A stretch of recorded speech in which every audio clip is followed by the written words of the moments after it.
There is no dignified way to crash land a starship. No matter how expensive your insurance is, the result is always a cocktail of fire, gravity, and alarms that sound suspiciously like they are screaming at you personally. Captain Re-Ander's final descent onto Elan 4 was no exception. One moment he was humming off-key, and the next, his dashboard lit up like a disco on Saturn.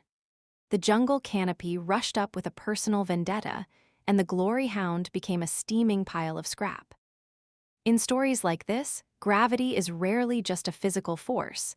It is a narrative promise that everything which rises must eventually come crashing down to Earth.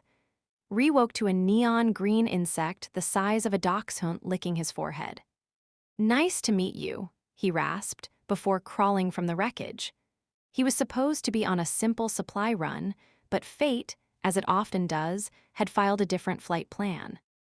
Deep in the bioluminescent foliage, he heard a cry, a sound halfway between a wounded animal and a bad singer. He found her slumped against a tree, a small figure with silver-gray skin and long, elegant ears swept back like antennae sculpted by an artist on hallucinogens. He treated her leg with a bitter-tasting med patch and fashioned a crude stretcher. For hours, he carried her through the humidity, tripping over roots in what he jokingly called tactical falling, until the local evac drone arrived. Tall figures in leaf armor took her away without a word. Re left Elan for a week later, keeping the memory like a secret coin in a pocket full of lint. 15 years can blur the edges of a man. Re spent them drifting, fighting pirates, drinking too much synth ale, and getting thrown out of Martian gambling dens. He was a creature of the void now. But then came the invitation, embossed in real foil. The Queen of Elan 4 respectfully summons Captain Re-Ander. "Guess she remembered," he muttered, laughing at the absurdity of it all. Returning to Elan 4 was like stepping into a dream that had been outsourced to a physicist arguing with a poet. The once wild planet now pulsed with modernity. Orbital defense satellites blinked like a stern cosmic eyebrow, and the palace floated above the emerald mist on massive gravity tethers. It was a place of alien elegance, where walls glowed and parted politely for guests. Re was escorted to the central chamber, where Queen Velra awaited. She had grown from the broken child into a figure of regal command, dressed in garments laced with silver thread. "I remember the boy who dropped me," she said, her voice holding a melodic cadence. "Stylish acrobatics. Tactical falling," Re corrected, sensing the chemistry of old debts unpaid.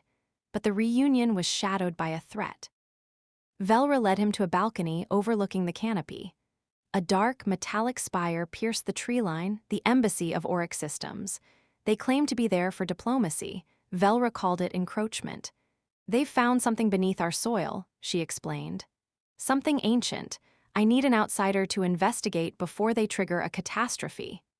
"Next time I save someone," Re sighed, staring at the ominous tower, "I'm asking for a receipt."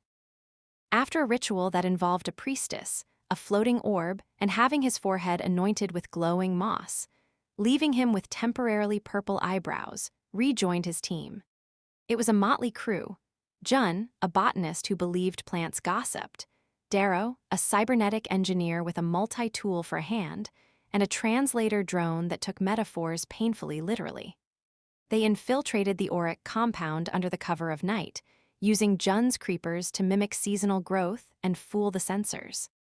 The facility was a sterile wound in the jungle, smelling of recycled air and corporate greed. Deep in the central shaft, they found the source of the trouble. It wasn't a machine in the traditional sense, it was a technoplant, a relic with a surface that rippled like it was dreaming. "It's a world key," Darrow whispered. "A planetary regulator. Oryx drilling has woken it up." The relic wasn't just awake, it was angry. It was initiating a restructuring protocol, a polite euphemism for a tectonic tantrum that would wipe the surface clean to restore harmony. As they strategized, a door hissed open, re-spun, blaster drawn, only to confront a terrified janitor. "I'm just here to clean the vents," the man stammered. "The spiders are very vocal today. I've officially entered the part of the mission where sanity is optional," Re muttered. There was only one way to stop the countdown. Ree had to interface directly. Clutching a bioluminescent root vegetable Jun insisted would keep him grounded, he stepped into the relic. The machine swallowed him whole. Inside, the laws of physics dissolved into folds of shimmering logic.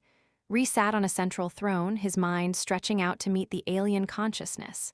The relic demanded a key, a genetic marker of the planet's true guardian. It needed the queen.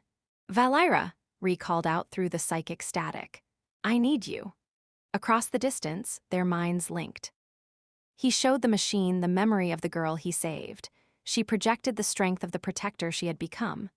The connection was a bridge between the past and present, a fusion of human grit and alien sovereignty. The relic accepted the input. The angry hum faded into a dormant lullaby. The apocalypse was cancelled. Ree emerged hours later, blinking into the soft dawn. The translator drone declared him heroically coiffed but mildly radioactive. Later, beneath the boughs of the grand spire, Ree stood with Velra. The chaos had settled into a quiet peace. "You saved us," she said, stripped of her crown's weight for a moment. "Technically, we saved each other," Ree replied. "Plus, I had help from a talking root in a hallucinogenic chair." She smiled, and for a heartbeat, they were just two survivors under the same sky. "I see a man who is impossible to forget," she said softly. Ander looked up at the stars. He didn't know what came next, maybe peace, maybe more bureaucracy, but for the first time in a long time, he wasn't running. He was exactly where he was meant to be.